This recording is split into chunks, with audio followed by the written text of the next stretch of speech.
یہاں چونکہ تقویٰ کا مضمون آ ہی گیا ہے تو میں آپ کو ایک بہت پیارا واقعہ سنا دیتا ہوں کہ تقویٰ کی تعریف کیا ہے۔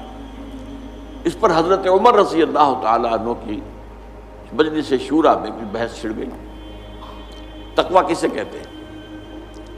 ہاؤ ٹو ڈیفائن تقویٰ، تقویٰ کی ایک جامع و معنی تعریف کیا ہوگی؟ اب بہت سے صحابہ نے اپنی اپنی رائے دی۔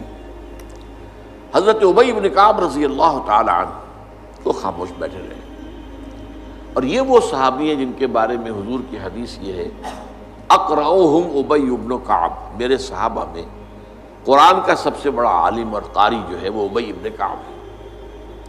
تو حضرت عمر نے کہا ابی آپ نے کچھ نہیں بتایا، آپ بتائیں تقویٰ کسے کہتے ہیں؟ اس پر انہوں نے کہا امیر المومنین، اگر کسی شخص کو کسی خاردار جنگل میں سے گزرنا پڑے، اوپر جھاڑیاں ہیں، کانٹوں دار ہیں، درخت ہیں، نیچے لمبی لمبی گھاس ہے، کوئی پگڈنڈی بھی بنی ہوئی نہیں ہے کہ جو راستہ نظر آ رہا ہو، کیا پتہ کہیں گھاس کے اندر کوئی سانپ کنڈلی مارے بیٹھا اور آپ کا پاؤں اس پر پڑ جائے۔ اور آپ کو معلوم ہے امیزن کا طاس اور کانگو کا طاس جو ہے یہ جو دنیا میں جو سب سے زیادہ گھنے جنگل ہیں افریقہ میں اور ایک ساؤتھ امریکہ میں، ان میں تو سانپ اوپر سے بھی لٹکے ہوئے ہوتے، درختوں سے شاخوں سے لٹکے ہوئے بھی۔ اب کسی کو گزرنا ہو تو کس طرح پھونک پھونک کر قدم رکھے، دیکھ دیکھ کر، چوکنا ہو کر، اچھی طرح احتیاط سے۔ یہ در حقیقت تقویٰ ہے، بچنا، کہیں میرے کپڑے کسی کانٹوں میں الجھ نہ جائیں، کہیں میرا پاؤں کسی موذی جانور کے اوپر نہ آ جائے، کہیں میرا پاؤں کسی موذی جانور کے بل یا بھٹ میں نہ پڑ جائے۔ اب اس طریقے سے پھونک پھونک کر، جس کو ہم کہتے ہیں محاورے میں پھونک پھونک کر قدم رکھنا اور پوری طرح چوکس اور چوکنے ہو کر راستہ طے کرنا، یہ تقویٰ ہے۔ اس پہلو سے در حقیقت یہ زندگی جو ہے یہ بھی ایک سفر ہے، جس کے لیے حدیث ہے حضور کی کن فی الدنیا کانک غریب و عابر سبیل، دنیا میں ایسے رہو جیسے کہ تم اجنبی ہو۔ یہ بہت قابل غور ہے معاملہ۔ اصل میں ہم دیکھتے ہیں عام لوگوں کی دلچسپیاں کیا ہیں، عام لوگ کدھر بھاگ رہے ہیں، کدھر دوڑ رہے ہیں۔ سب کو دنیا کی پڑی ہوئی ہے، بہتر سے بہتر مکان، عالیشان سے عالیشان محل، نئی سے نئی کار، اعلیٰ سے اعلیٰ کار۔ اس میں ایک آدمی جو ہے جو حق پر چلنے والا ہو اور جس نے اپنے آپ کو دین کے لیے وقف کر دیا، وہ اپنے آپ کو اجنبی پائے گا۔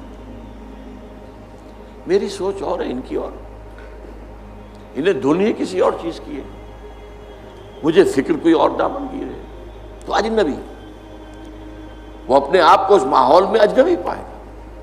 کن فی الدنیا کانک غریب او عابر سبیل، یہ ایسے رہو جیسے کہ راستہ گزرنے والا ہوتا ہے، اسے راستے سے کوئی پیار نہیں ہوتا۔ اصل میں تو منزل ہے جہاں پہنچنا ہے، اسے راستہ اس منزل تک پہنچانے کا ذریعہ ہے۔ یہی وجہ ہے کہ حضور نے فرمایا صلی اللہ علیہ وسلم مالی ولی دنیا، مجھے تمہاری دنیا سے کیا سروکار، انما مثلی کا راکب استظل تحت شجرۃ ثم راح فترکھا، میری مثال تو اس مسافر کی سی ہے، سوار جو تھوڑی دیر کے لیے رکتا ہے کسی درخت کے سائے میں سستانے کے لیے، تھوڑا سا آرام کرنے کے لیے، پھر وہ چھوڑتا ہے اس کو، اپنا راستہ لیتا ہے۔ یہ اس کا ٹھکانہ تو نہیں ہے، یہ اس کی منزل تو نہیں ہے، یہ اس کا گھر تو نہیں ہے، یہاں اسے رہنا تو نہیں ہے۔ تو ٹھیک ہے، دنیا کا درخت کا ایک سایہ، تم پر بھی چھت کا ایک سایہ ہو جائے، بہت غنیمت ہے، غنیمت سمجھو کہ سایہ ہے۔ لیکن یہ ہے کہ عالیشان محلوں کی آرزویں دماغ سے نکال دو، دنیا کی چیزوں کی طلب جو ہے وہ دل سے نکال دو، باہر کر دو۔ جس کو کہتے ہیں کہ یہ ایسے ہے جیسے کہ سمندر میں کشتی جا رہی ہے، سمندر کشتی چل رہی ہے پانی پر، لیکن اگر یہ پانی آ گیا کشتی میں تو ڈوب جائے گی۔ لہذا دنیا میں رہو، یہ سمندر ہے جس میں تمہاری کشتی چلنی ہے،